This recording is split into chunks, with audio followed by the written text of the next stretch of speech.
another one.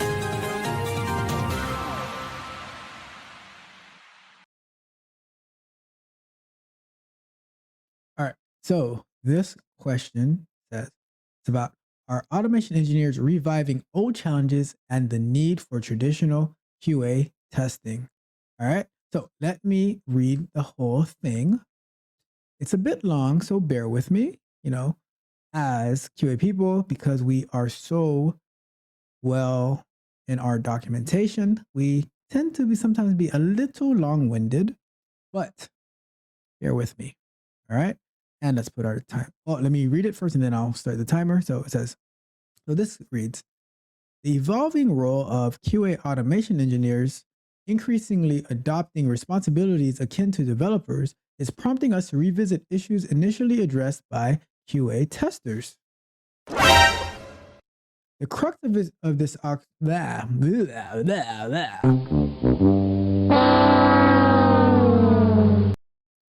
The crux of this observation is the decreasing value and efficiency of automated tests. The concerns fueling this trend involve the following: inadequate test coverage. As automation engineers venture into development, they risk losing their user-oriented perspective intrinsic to QA testers. This shift can lead to overlooked or insufficiently tested use cases, negatively impacting the overall test coverage. Complex, all right, so that was the first one, all right. Complex test suites. The increased focus on coding can lead to over-engineered, convoluted test suites. This consumes significant resources and complicates the maintainability and clarity of the test suites. All right, the next one says, lack of formal QA testing. A fundamental issue arising from this trend is the gradual erosion of formal QA testing. As automation engineers transition towards development roles, the systematic, meticulous approach of QA testing may be lost, negatively impacting the overall software quality. Now, oh my God, this is kind of long. Let's see, how much more of this is there to go? Jesus Christ. All right. This is why they're not testing, because they're too busy writing stuff. Maybe nice. All right, so we continue on. Where did I leave off? Okay, so it says, absence of a QA mindset. The primary role of a QA tester is to adopt a skeptical mindset, aiming to identify and rectify faults before they reach the end user. However, as automation engineers immerse themselves more into development, there is a risk of diminishing this valuable perspective. All right, and then it says, could introducing a dedicated QA oversight role within automation engineering serve as a remedy to these escalating concerns? Suppose we integrate this role. In that case, it could ensure a more significant alignment of automation practices with our overarching quality objectives, curb the tendency towards overly complex test suites, emphasize the necessity of formal QA testing, and preserve the quintessential, oh, look at that, I said it correctly, quintessential QA mindset, but this seems redundant. But wait, there's more. Let's take a look. Let's take a step.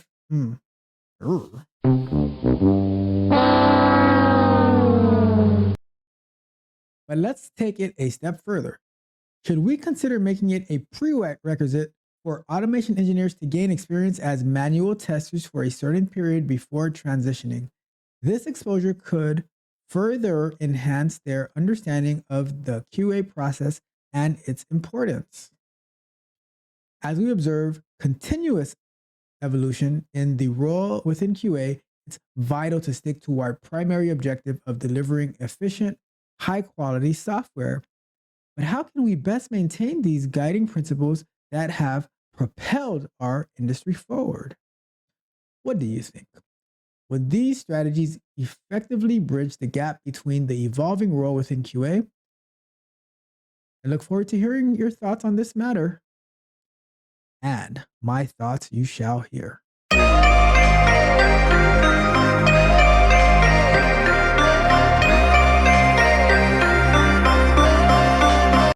That was a mouthful, and I am sorry to make you go through that. But if you are my friend and you rock with me, then that means you suffer with me too. So here we go.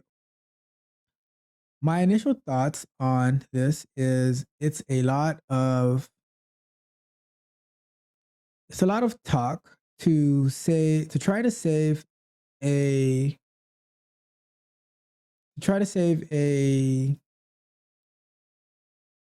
position that for the most part is going extinct, especially in the United States. As you've seen on our live streams where we're doing software explorations, and we take during our 5-minute breaks when we go and we look for jobs, especially for jobs in QA, right? And I search for manual tester,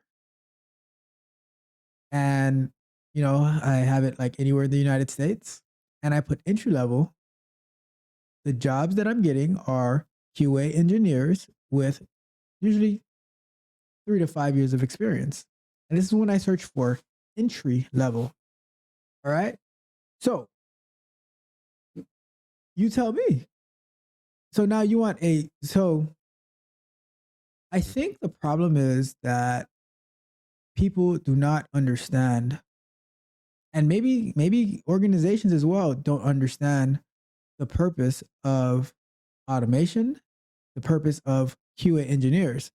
If you notice, I do not say automation engineers. I don't say QA automation engineers. I just call them QA engineers, right?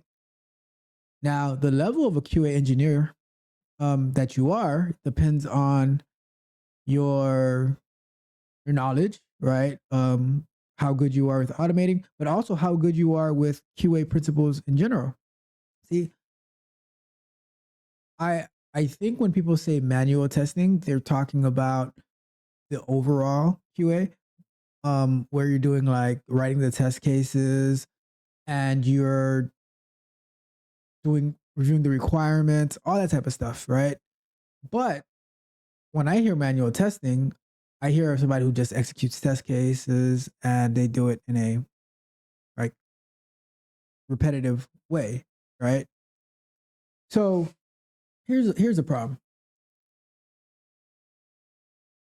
I don't think a lot of the people who are trying to die on the hill of manual testing understand, like they see it from a company perspective, where the errors that automated tests catch are more valuable, in my opinion, in my 15-year expert opinion. The errors that automation tests catch are more valuable than a edge case particular scenario, maybe a UI based misalignment thing, right? The purpose of automation tests is to validate the functionality of an application, and the layer that you validated on, that can vary depending on what's available. Generally, we like to try to validate at the business logic layer, and we try to avoid the UI as much as possible. But there's still going to be UI tests, of course, because we still want to validate the UI. But let's say, for instance, a major defect would be when you go to the homepage of a site, it's a blank page, right? The automated tests will catch that, and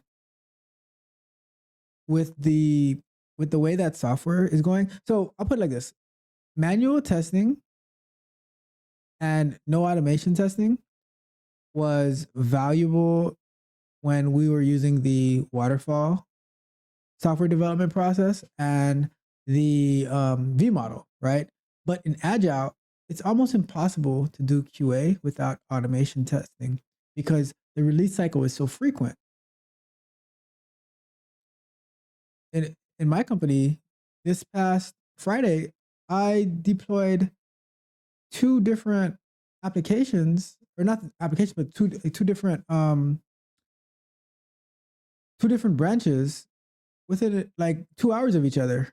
So now, if we had to do regression tests on that, are you telling me that I need to run a bunch of manual tests to make sure none of the existing functionality failed? And then, like, that's impossible. And then what about on development branches, right? So the purpose of the automation tests are to catch, number one, catch like any major bugs that is causing the application not to work through the most critical flows, but also their regression tests to make sure that upon new releases, existing functionality does not break. And you should be adding the new functionality to the best, to as much as possible to like as you're building, you're adding more automated tests. Now, asking about this dedicated QA role, I'll say night like that's what QA directors, that's what QA managers, senior managers, regular managers, whatever. That is the oversight to make sure that things are running smoothly, that and they're checking the metrics, they are, mentoring and all that type of stuff. But but to add in a dedicated role to remind someone that of software testing principles, that is an overhead that I don't see companies taking on, and I want them to take it on either, right?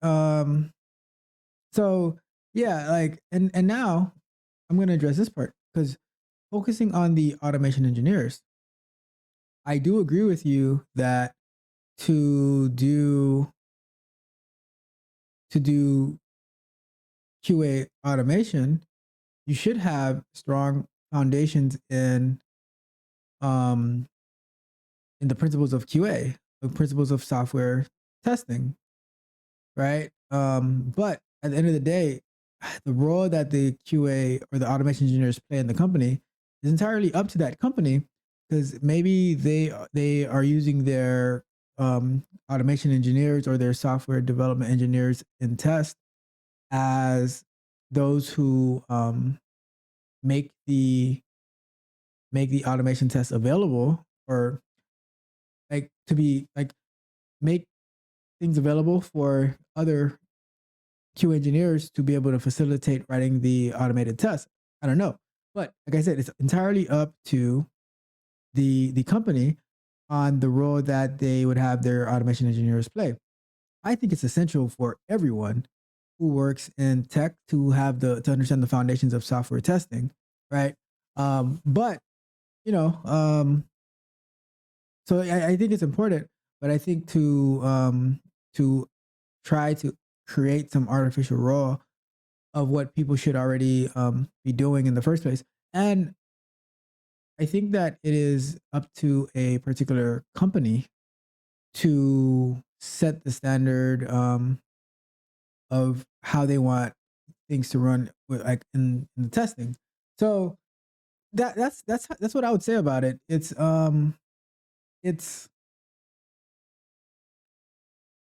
it sounds like so the way that this question sounds is like someone is still hanging on to the past and trying to give quote unquote manual testing, um trying to hold on to that when the best type of QA is the hybrid QA that has a strong foundation in QA testing or in like the whole QA principles, manual testing, all of that stuff. Because for me, when I'm creating automated tests, I still need to go and test it manually to make sure that it's working right.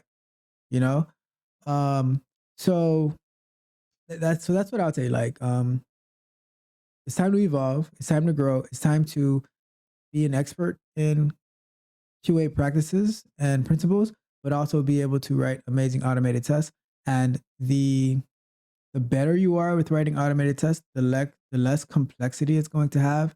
It's going to be smooth. It's going to be efficient, and then you're going to start exploring more, and you're going to start doing a lot more stuff. So, like I said, I think it's overkill to do some type of dedicated role. Companies aren't going to go for it. They're not going to pay for it.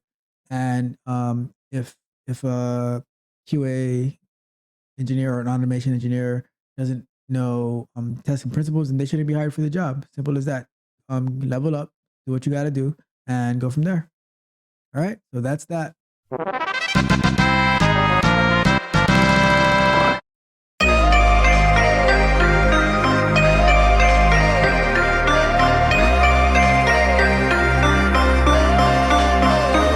If you enjoyed the fascinating information shared in this video and you want more, be sure to hit the subscribe button to Tech Coach Ralph to be notified for new videos.